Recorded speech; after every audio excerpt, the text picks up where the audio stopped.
In a faraway kingdom, there lived a widowed king who had 11 talented sons and one beautiful daughter, Alyssa.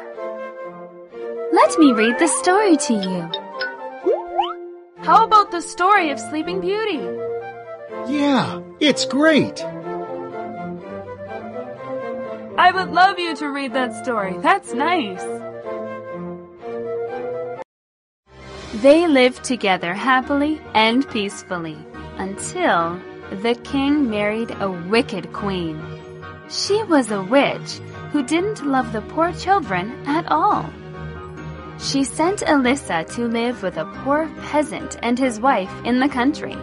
Then one day, she said to the princes, "Go out into the world and make your own living.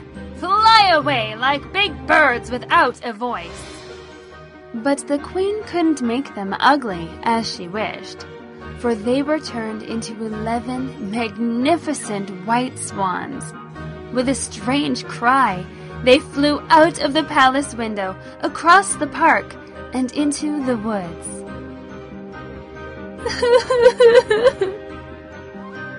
You! What are you doing? You! What are you doing? Abracadabra! Abracadabra! Go out into the world and get your own living. Fly like great birds without a voice!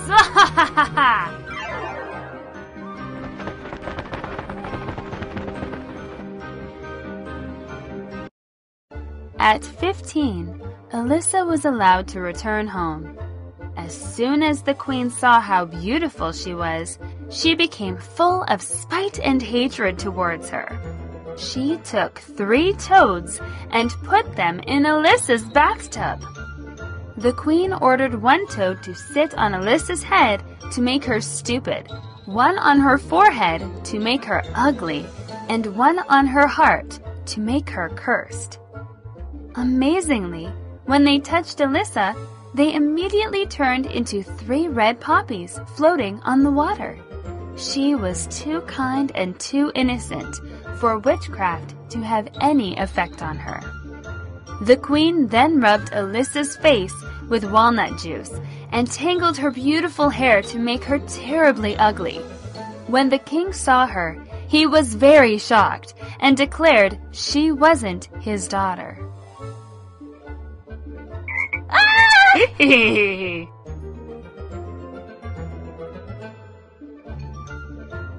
Huh. How will your father recognize an ugly daughter like you?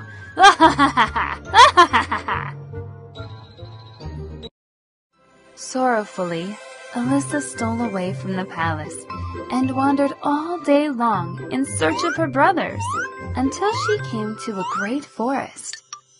One morning, she met an old woman who had a basket of strawberries. Then Alyssa asked if she had seen 11 princes riding through the forest. "No," replied the old woman, "but yesterday I saw 11 swans with gold crowns on their heads. They were swimming on a river close by." "Thank you very much."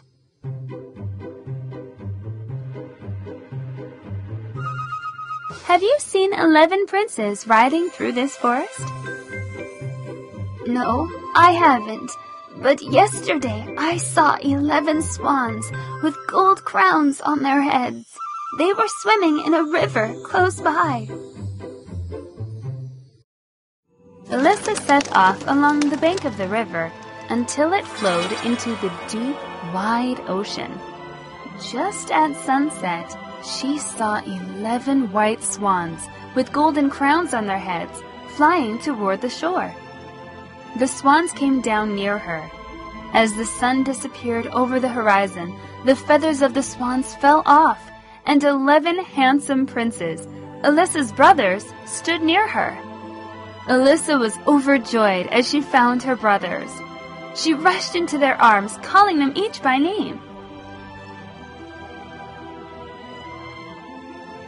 "Oh, it's you, my dear brothers!" "Alyssa, is it you? Is it you?" Eliza, it's you, our beloved sister. The princes were so happy to see their little sister. They laughed and they cried, and they soon realized how cruelly their stepmother had treated them all. Then the eldest brother said, We only turn back into humans when the sun sets. We have to make sure there's somewhere to land before sunset, or we would fall to earth or drown in the sea. We live in a land beyond the sea. It is as fair as this. We're allowed to come back home once a year and stay for 11 days.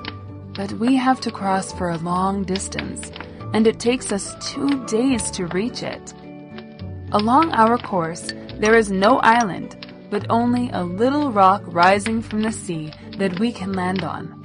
We have to fly away tomorrow. Will you go with us? Of course I will, replied Alyssa. Take me with you. We are going to fly away. Will you go with us? Yes, take me with you.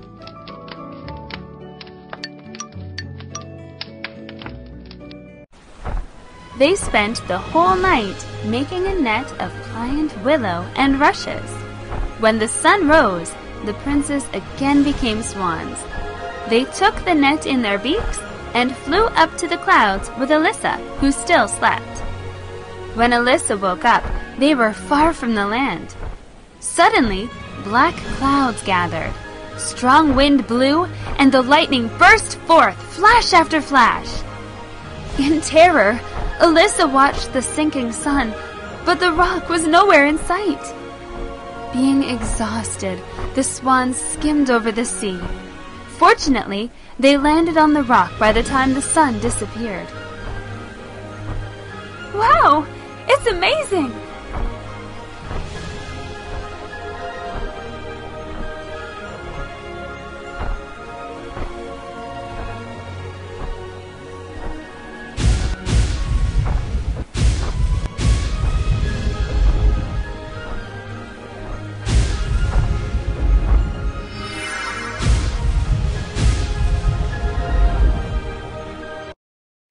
The next morning, they continued their journey.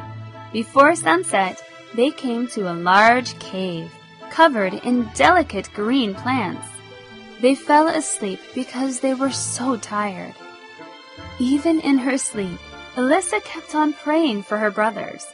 She dreamed she met Morgana, a fairy who looked much like the old woman with a basket of strawberries in the woods. Your brothers can be set free, the fairy said, but you will need to be brave and patient.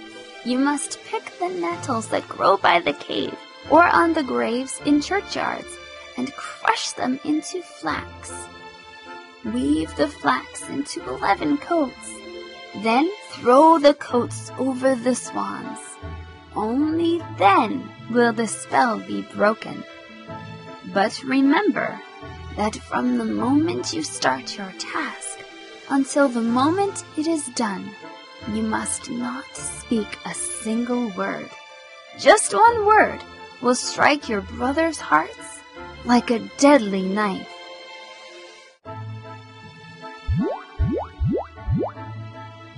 Crush the nettles into flax and weave the flax into 11 coats. Remember not to speak any word until your task is finished. Alyssa got up and started picking the nettles around the cave.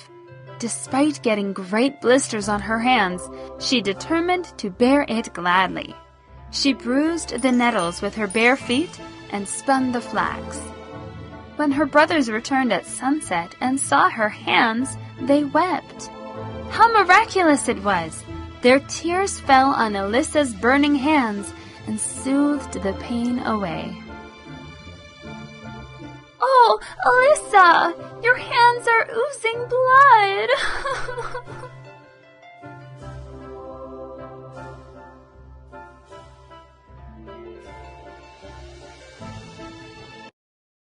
Alyssa toiled throughout the night. As she began the second coat, she heard the blast of a hunting horn and dogs barking loudly. A moment later, the king of the land appeared. Never before had the king seen a girl so beautiful. He asked Alyssa to come back to the castle with him, and even proposed to crown her as his queen. Daring not to speak, she only wept and wrung her hands. My only wish is to make you happy. Someday you will thank me for doing this, the king said.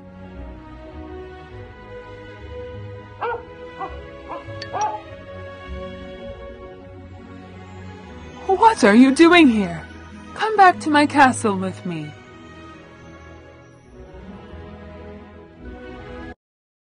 Alyssa was dressed in royal garments, looking more gorgeous. The king chose her for his bride, although the archbishop whispered that she was only a witch who had blinded his eyes and bewitched his heart. The king even gave Alyssa a room that was adorned with green embroideries and looked just like the cave.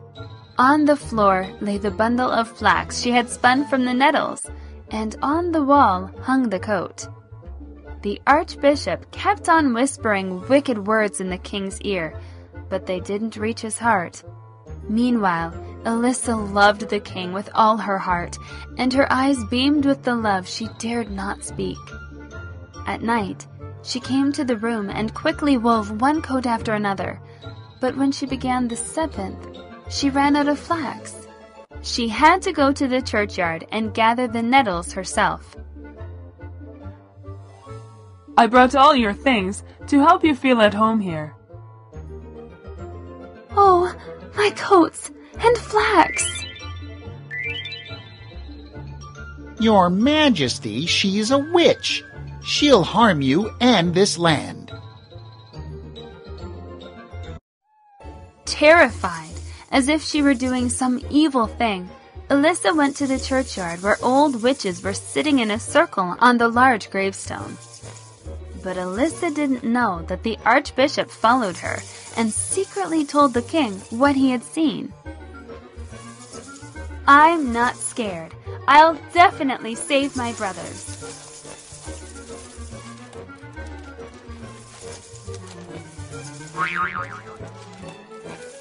Ha! Caught you!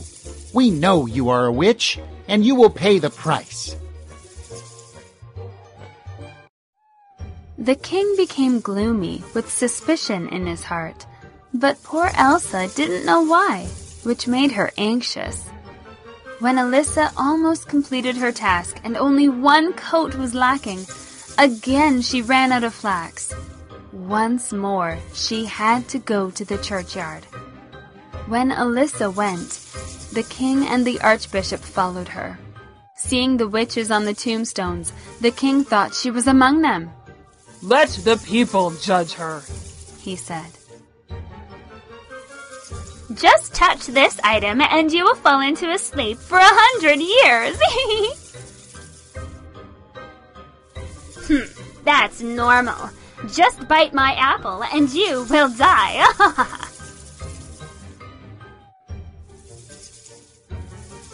Shut your mouths! I can even suck the blood of many people without those things. It's not a birthday party, but a feast in memory of her death anniversary. What a stupid idiot. Look, Your Majesty, she's none other than a witch. Let the people judge her. The people condemned Alyssa to die by fire. Even in the dark cell and on her way to the stake, she kept working on the last coat. The crowd became angry and wanted to destroy all her work. But when the executioner made ready for the burning, 11 white swans flew over Alyssa. She hastily threw the 11 coats over them. The swans immediately became 11 princes, but the youngest had a swan's wing, for Alyssa hadn't been able to finish the last sleeve of the coat. Now I may speak, she exclaimed. I am innocent. Look, she still keeps weaving the coats. Punish her! Punish her! See the witch?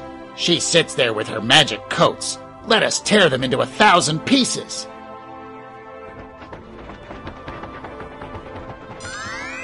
Now I may speak. I am innocent. All the people bowed down to Alyssa as they would before a saint, but she sank into her brother's arms with exhaustion and relief. At this time, from the stake grew a hedge of beautiful roses. The king plucked a rose and put it on Alyssa's breast. She awoke with peace and happiness in her heart. All the church bells rang, and the birds came in great flocks. Back to the palace went a bridal procession such as no king had ever enjoyed before.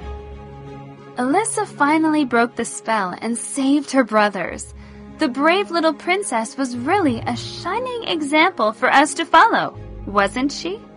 You should be good, kind-hearted, patient, and brave like Alyssa in the story. Goodbye, and see you again soon. I'm sorry I ever doubted you, Alyssa.